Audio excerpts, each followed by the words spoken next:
Bom dia a todos. Estamos aqui para mais um compromisso com a graça de Deus, sentindo muita responsabilidade de transmitir mais um ensinamento voltado sob a ótica espírita. E o tema é sobre obsessão infantil.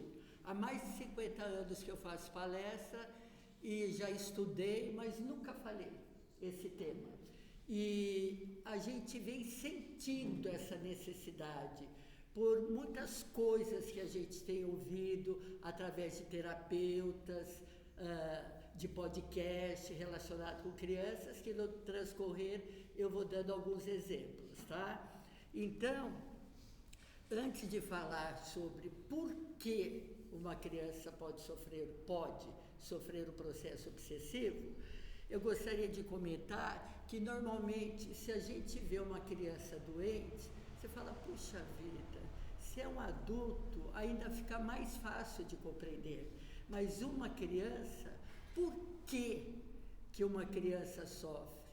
Vamos supor, quantas crianças hoje estão em UTIs, nos hospitais, sendo atendidas em pronto-socorro, doentes em seus lares, algumas doencinhas do cotidiano, que faz parte do mundo que nós vivemos. Espirrou, está frio, pegou uma gripe, é expiação. Não é por aí o raciocínio, né? Então, tem certas coisas que acontecem com a criança e com os adultos que faz parte do nosso dia a dia. De repente, cuidado que você pode cair. Daqui a pouco a criança quebra a perna. É coisa de outra vida, influência espiritual. Não é isso. Tem coisas que que fazem parte do nosso cotidiano e outras em função do uso do nosso livre-arbítrio. Então, vamos supor, tem crianças que ele já faleceu, o que eu queria lembrar o nome dele, o Dr. Romário do Unicamp. Eu cheguei a assistir com ele palestra no Allan Kardec, há muitos anos atrás, e ele trabalhava com crianças recém-nascidas com tumores. Então, ele mostrava, ligando a doutrina espírita com os slides cheios de tumores, uma coisa assim que você olha e fala, que horror! Por que isso com uma criança? Criança sofre maus tratos. Sofre ou não sofre? Não são todas. Tem crianças que nascem, não vamos falar berço de ouro, mas que nascem numa família que ela é bem cuidada, que ela tem o básico, que ela não é judiada, mesmo que ela fique doente, ela é bem tratada. E tem outras que não, né? Que sofrem abusos físicos, psicológicos, que são abandonadas, crianças que são encontradas em lata de lixo, dentro de um saquinho. Isso é uma realidade. É comum de acontecer? Ainda bem que não, mas é uma realidade, né? Então, aquelas que são levadas ao vício por próprios adultos, que seriam responsáveis por ela, mas se descuidam dela. Então, a gente vai falar, mas é uma fatalidade? Será que Deus é justo permitindo que isso ocorra numa fase infantil? Então, aí a gente busca, sob a ótica espírita, partindo do princípio que Deus é justo, tá? Então, Deus é perfeito, Ele não erra, o universo é comandado por Ele e é um sistema, é tudo dando certo conforme a vontade do Criador, e o Criador é perfeito. Só que nós temos que entender sob a ótica espírita, a lei de causa e efeito e o livre-arbítrio, tá? Então, se nós somos livres para lançar sementes, Alguém está aqui por obrigação, veio amarrado? Não. Vocês vieram porque quiseram. Agora, o fruto que vocês vão colher desse momento é uma consequência, né? Então, nós somos livres para lançar sementes, mas na hora de colher, nós somos responsáveis pela nossa colheita. Se plantou limão, não espere colher abacaxi, porque não vai colher, tá? Então, é mais ou menos por aí. Então, olha só, aqui eu gostaria de fazer a seguinte pergunta: quem é a criança? Então, gente, só abrindo parênteses, além de livro bom que ela vai indicar, eu me baseei nesse daqui da Sueli Caldas Schubert, tá? E ela cita muito do Evangelho, cita muito de Kardec. Então, é um livro, Mediunidade e Obsessão em Crianças. Não vai dar para falar tudo, e o objetivo aqui é esclarecer o que der para ser esclarecido e promover muitos questionamentos para vocês, que os livros vão responder, porque aqui não dá para falar tudo, tá? Então, olha só, quem é a criança? A resposta que é dada, eles falam aqui, que essa é a mais revolucionária de todas as ideias no tocante do que é a criança. Então, nossa, a mais revolucionária de todas as ideias abordadas sobre o que é uma criança. Então, a resposta vai ser fenomenal, vai ser extraordinária. Olha só a resposta. A criança é um espírito encarnado. A mais revolucionária de todas as ideias, sob a ótica espírita, para a gente ter condições de entender não só a situação atual, mas o passado, mais ou menos remoto, tá? Então, aqui, ela é um espírito imortal, ela é um espírito milenário, assim como cada um de nós, tá? E dona de um fantástico acervo de experiências decorrendo das encarnações, tá? Então, partindo do princípio de que a criança sofre, o que pode representar esse sofrimento? Já já nós vamos chegar na obsessão, tá? O que pode representar esse sofrimento? Pode ser expiações de vidas passadas? Pode. E às vezes, em casos graves, fica mais evidente ainda um processo de possível expiação. Pode ser provas. Pode ser também provas. E às vezes prova, às vezes mais para a família ainda do que para a própria criança, tá? Então, às vezes, através de dificuldades que pais passam para o filho, com o filho ou com os filhos, aflora no casal a vontade de questionar, de buscar, de aprender, de fazer as coisas cada vez melhores, né? E também nós não podemos excluir a possibilidade de, vamos supor, de certas crianças virem com determinados problemas, que pode ser algum espírito equilibrado que tenha pedido para vir desta forma, a fim de contribuir no âmbito principalmente familiar. Não somente, mas principalmente no âmbito familiar. Tá? Então, nós devemos pensar nesse leque de possibilidades, tá? Então, olha só, aqui, vamos botar aqui, olha só agora, existem fatores que possibilitam não só o assédio de determinados espíritos, como a sintonia. Esta se faz automática por estar o espírito recém-encarnado, da mesma frequência vibratória daqueles que intentam perturbá-lo. E isso ocorre tanto em adulto como em crianças. Os motivos e as causas podem ser as mesmas, tá? Então, olha só, a criança, a gente estuda na doutrina que até os 7 anos de idade, aproximadamente, ela sofre uma dormência, né?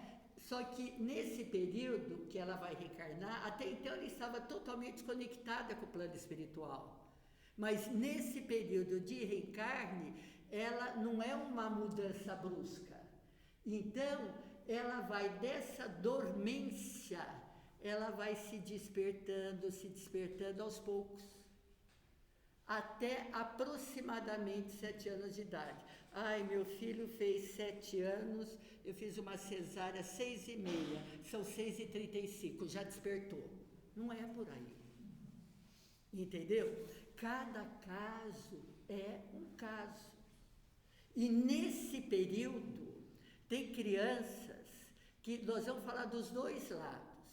Crianças que conseguem, às vezes, não todas, tá? Algumas respeitam esse período e depois elas vão se despertando e se conectando com a realidade da condição de encarnado.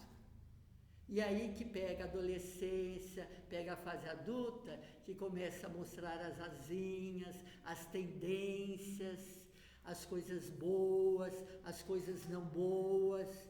Aí vão acontecendo que ela vai se distanciando daquela conexão, nunca totalmente, mesmo porque através do sono a gente se liga com a espiritualidade, né? Mas a criança que ela está com vibrações boas, ela pode respeitar esse período e se despertar com boas coisas no futuro, né? Para cumprir com os deveres dela. E aquela que tem tendências não boas, também pode ser que nesse período não manifeste nada das tendências não boas e vai se manifestar depois. Mas a gente precisa pensar também que às vezes, já entrando num processo de obsessão, às vezes as marcas do passado são tão intensas e a conexão dessa criança é tão forte com o passado que já vem a mostrar tendências, já vem a mostrar situações até de um processo obsessivo na fase ainda de infância. Nós não estamos falando assim e ponto final. Nós estamos mostrando possibilidades. Senão vai falar, olha, eu conheço uma pessoa que quando criança não demonstrou nada, mas depois de uma certa idade, a índole dela mostrou tudo de errado que ela tinha dentro dela. E por que não quando criança? Nós não sabemos o que está por trás de cada situação, até em termos de merecimento, de necessidade daquele espírito reencarnante, e nunca isolando o filho dos pais. Porque ninguém está na família de alguém por um acaso. Então, sempre alguma ligação tem. Pode ser alguma ligação de comprometimento com o passado. Tem aqueles filhos que vêm para ajudarem os pais, para aconselharem os pais, tá? Tem aqueles que vêm para para serem testados. Às vezes o pai, alguém da família desvirtuou essa criança, então se arrependeu, vai expiar e vai reparar. Então aquele filho vem naquele lar porque os pais, o pai ou a mãe, precisa daquele filho para reparar o passado infeliz que teve com ele. Estão entendendo, gente? Tá? Eu tenho que explicar porque a gente não pode fechar um raciocínio, que são muitas as possibilidades, né? Então, deixa eu só ver aqui, que eu não quero... Olha o que Emmanuel fala, que todo o berço de agora retrata o ontem que passou. Ai, que belezinha, que bonitinho, tá falando mamãe. O Gandhi falava mamãe, papai, na língua dele. Não estamos recriminando, mas o Hitler também falava mamãe, papai, quero mamar. Tá? Então, nós trazemos a bagagem do passado e nem sempre ela é boa, tá? E aqui, olha só, durante muito tempo mesmo, a criança aqui fala, por exemplo, que tem criança que não sofria atuação de obsessores, que era... antigamente se pensava que a criança era protegida pelo mentor, pelo protetor espiritual dela, e que nada de mal podia acontecer para ela na fase de criança. E hoje, já com possibilidades de um amadurecimento maior do raciocínio, o protetor nunca deixa de ajudar. Mas não é que ele abandona, mas às vezes as escolhas que foram feitas estão sendo colhidas. Então, perguntaram para o padre Fábio de Mello, né? Padre Fábio de Mello, no auge da sua depressão, que ele relata que se escondia até debaixo da cama, de pânico, só queria a mãe dele por perto, e isso é importante a gente saber desse relato, aonde estava a fé que você sempre pregou? E aonde estava Deus nesse momento, tendo a fé que você tinha? Ele respondeu, Deus estava o tempo todo onde ele sempre esteve. Eu que me afastei de Deus. Tá? Então, às vezes, nós temos mentores querendo nos ajudar, querendo ajudar os nossos filhos, mas há um afastamento. Aquela criança que é um espírito, que está sendo muito mais forte que ela, uma conexão intensa com o passado não bom, esse espírito vai fazer de escolha. Tá? Então, é importante a gente analisar tudo isso.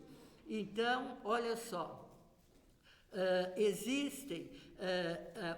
o que é realidade também, às vezes as vibrações, seja para uma criança ou para um adulto, ela é tão pesada que ela se torna até um tipo de enfermidade física, né? Então, nós vamos falar dos deveres dos responsáveis, já vamos falar já. A criança de hoje, ela habita um corpo infantil e é, na verdade, um espírito multimilenar com uma longa história e um cabedal de experiência, e na maioria dessas experiências há um comprometimento muito grande com o passado. Tá? E aqui, olha, no Livro dos Espíritos, não é racional considerar a infância como um estado normal de inocência. Para querer conhecer a doutrina espírita e procurar entender, a gente foge de regrinhas de conceitos. É nenezinho, é inocente, é bebezinho. Não, ali é um espírito, tá? E também aqui, olha só, existem crianças dotadas de certos instintos não bons, numa idade que ainda não teve influência nenhuma para ter o instinto que tem. Então, às vezes a criança, ela é muito novinha, ela não conseguiu vivenciar em algum lugar, no âmbito familiar, esse tipo de instinto, esse pensamento, essa postura que ela está tendo. Então, olhando só no fato da vida única, aqui no momento, não dá para explicar, mas a doutrina, ela nos explica e nos orienta, né? Que vem de vidas passadas. Aqui, o Emmanuel fala, né? Que olha só que interessante, a criança obsediada, como proceder. Quando a gente fala processo de obsessão em criança, ele está trazendo inimizades de vidas passadas. Então, por exemplo, minha irmã e eu, hoje eu pratico o mal para minha irmã e derrubo ela. Ela não teve força para... Mentira, viu, Leleia? Ela não teve força para reagir. Eu sou algoz. E ela, tadinha, ela é vítima. Só que numa outra encarnação, ela tem opção de conseguir me perdoar, porque eu vou ter que responder. Vou ter que expiar pelos meus erros e vou ter que reparar. E ela poderá me perdoar e seguir adiante. Ai, mas se você vai ter que reparar, ela já melhorou, já está mais evoluída, como que você vai reparar? Eu vou reparar de uma outra forma, exatamente o equivalente que eu preciso reparar. Agora, vamos supor que ela não me perdoou. É raiva, é mágoa, é rancor. E nós, não por um acaso, vamos precisar reencarnar numa mesma família ou num parentesco ali, que vamos ter que conviver juntas, tá? O que ela não me perdoou, o que ela vai querer fazer? Ela traz dentro dela e vai querer se vingar de mim. Então, eu que era algoz, na outra encarnação eu vou ser vítima. E enquanto não houver a mudança, pelo menos de um, para tocar o barco para frente, o outro vai ter que arcar com as consequências. Se os dois mantiverem essa guerra espiritual, esse rancor, esse ódio, vai permanecer, às vezes até séculos. Séculos e séculos. Com o Divaldo nós sabemos que ele sofreu processo de obsessão e que o obsessor durante 400 anos o perseguiu, né? Então, se eu errei, que bom se eu me redimir. Agora, eu me redimi, eu reconheço meus erros. Isso vale para criança reencarnada também, não é só para adulto não. Eu reconheço meus erros, tá? Só que ela me perdoou, tudo bem, tudo legal, que bom que ela me perdoou e eu reconheci os erros. Eu vou ter que expiar e reparar e que corrigir o que eu fiz. Então, o fato da gente perdoar não quer dizer que quem cometeu o erro vai ficar isento de responsabilidade. Tudo bem até aí? Tá? Então, deixa eu ver aqui. Muitos distúrbios mentais. Olha, como reparar, como proceder. Então, o Emmanuel fala, né, que o renascimento, quer dizer, para quem sofre o processo de obsessão, que continua no plano espiritual, é aqui, lá e aqui, né? O corpo morre, mas depois continua do lado de lá. Então, o processo de reencarne é uma ferramenta muito importante para haver um aprimoramento, né? Um burilamento nestes sentimentos. E o esquecimento do passado também pode propiciar um considerável alívio, né? Reencarne. Eu esqueci do passado, eu tenho muitas sensações ruins, mas como eu não estou sabendo em estado de vigília acordado o que é, eu estou mais propícia para me corrigir desse mal-estar, para ver o que eu posso pedir socorro, para melhorar, você entendeu? Muitos distúrbios mentais podem surgir em decorrência dessas experiências pregressas do reencarnado. Olha só, o Emmanuel fala que o que vai reencarnar, ele pode ou não aproveitar destas oportunidades. O livre-arbítrio. Às vezes, num ato que a gente repete, às vezes demora séculos para a gente se corrigir nesse ato, e a gente vai se comprometendo cada vez mais nele. Depois acumula, a gente vai ter que fazer a colheita. Deus é injusto?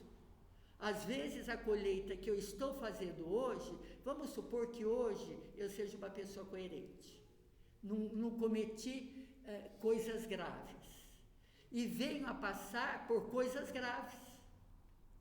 Mas como? Não pode ser. É uma pessoa boa, coerente, é falha, mas não tem nada de grave. E o que eu fiz no passado? Que Deus me dá a oportunidade de responder hoje. Tá? Então, é por aí que o Emmanuel fala.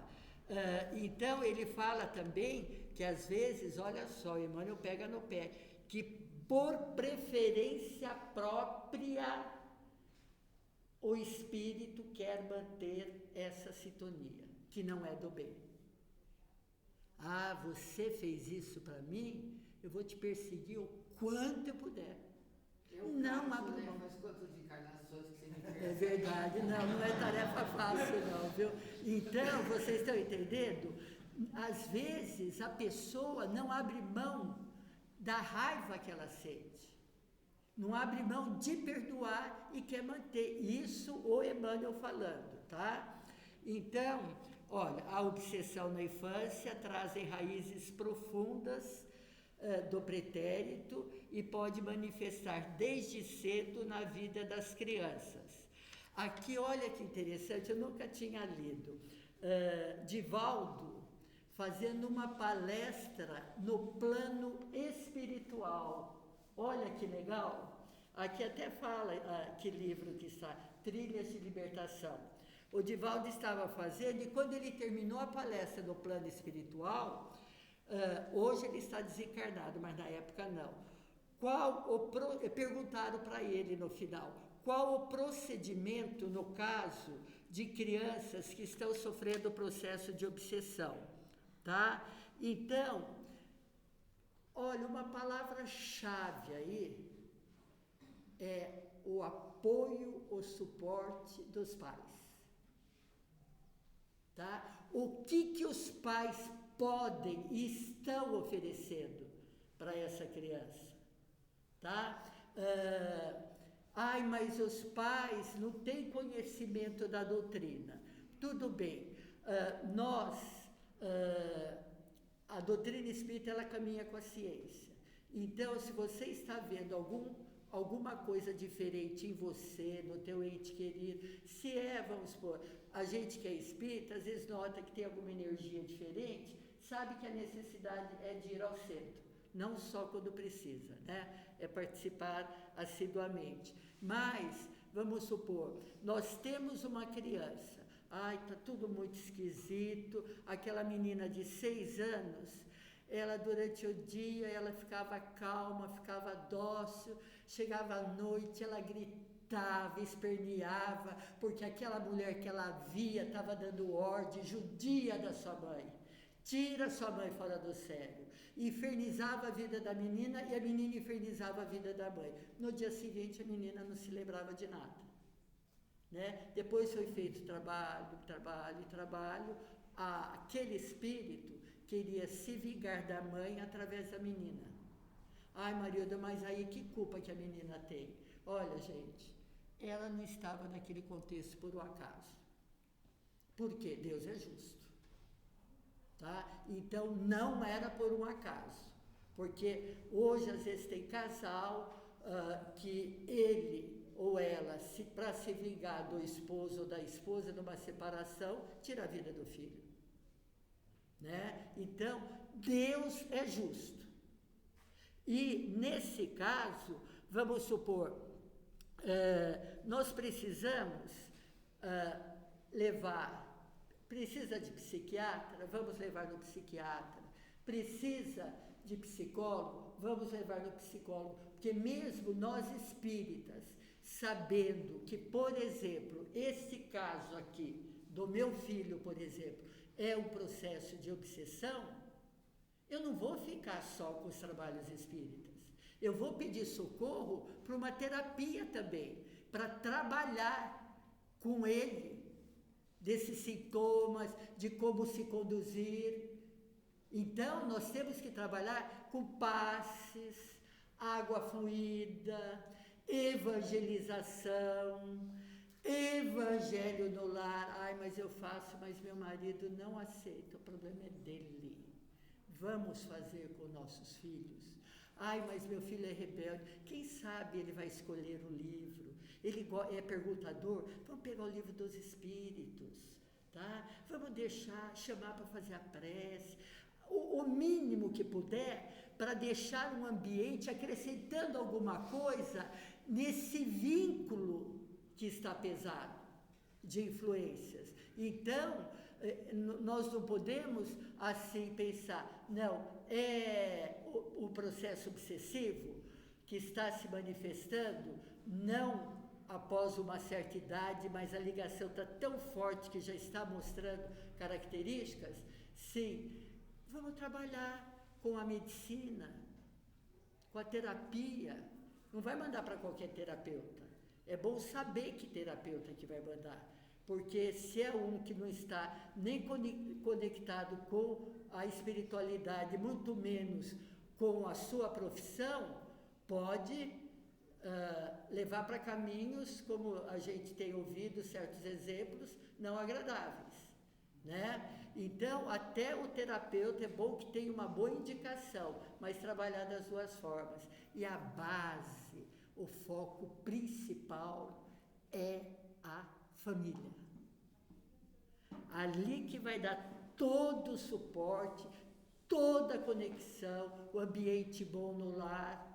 E vai resolver o problema da inimizade? Não, mas vai jogando sementinha para o filho, para o neto, para o sobrinho que está sofrendo esse processo de obsessão, e o espírito que está exercendo esses sintomas, e aí não tem vítima nem algoz, viu? Os dois são responsáveis. Ele vai vendo, vai tendo exemplos para ele analisar, ele podendo se modificar ou não.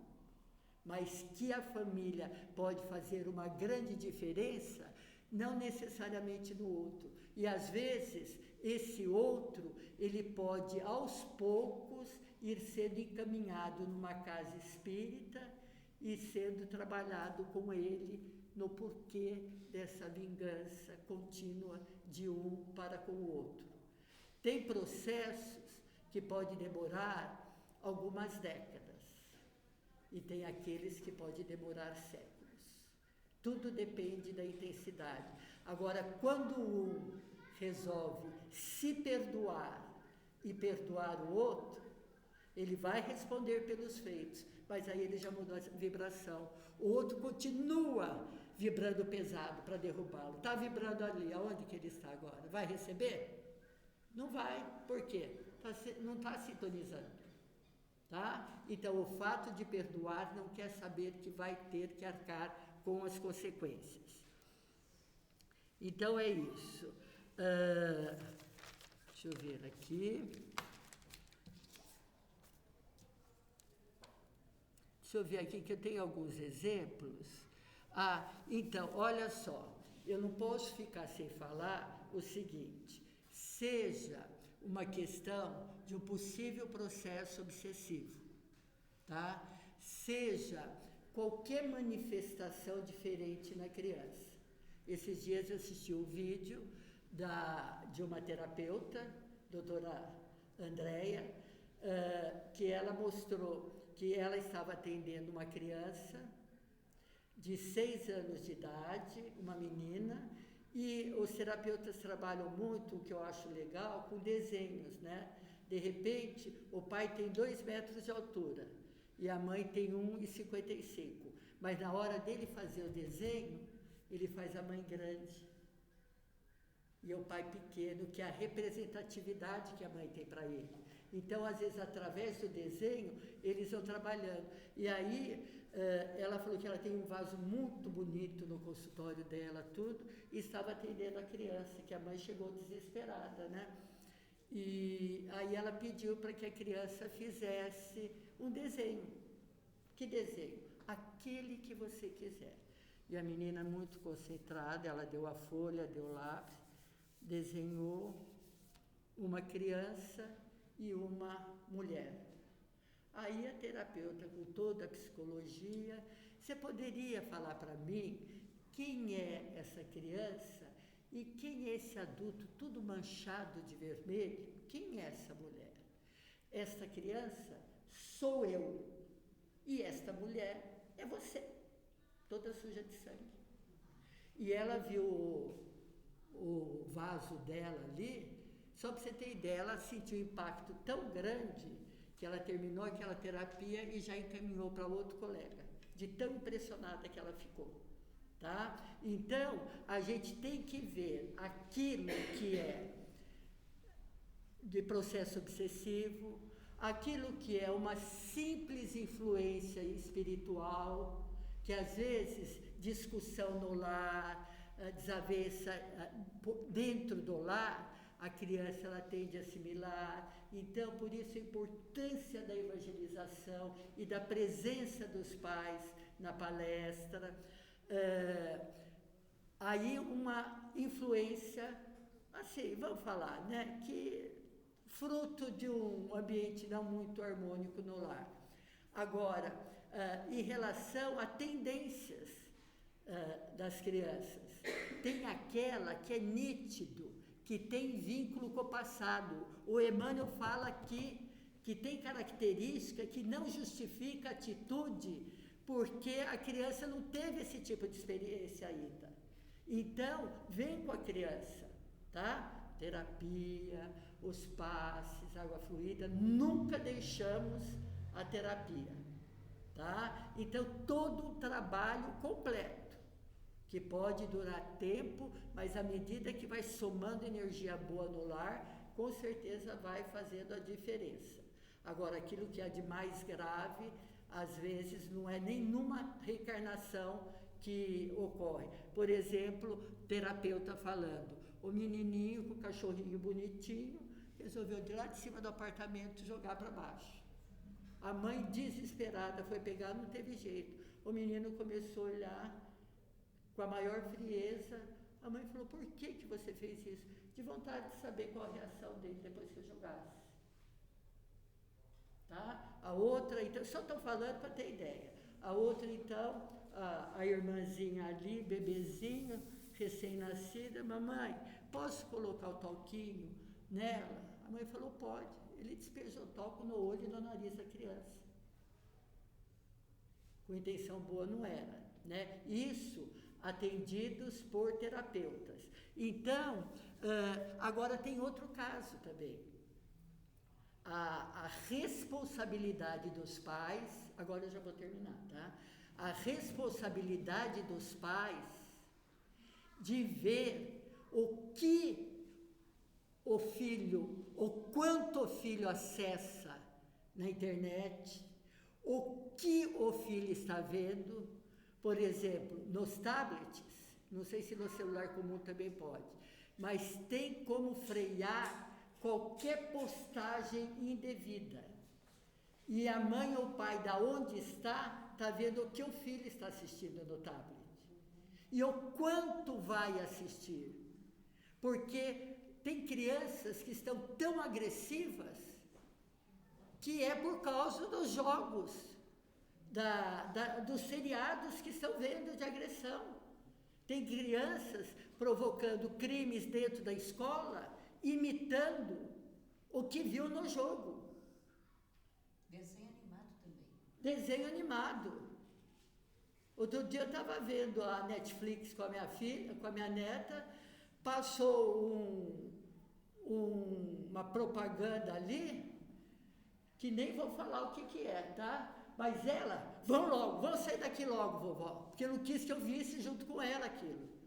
De tão feio que era aquela propaganda, para todo mundo assistir. Então, não adianta os pais, desculpa da minha sinceridade, tá?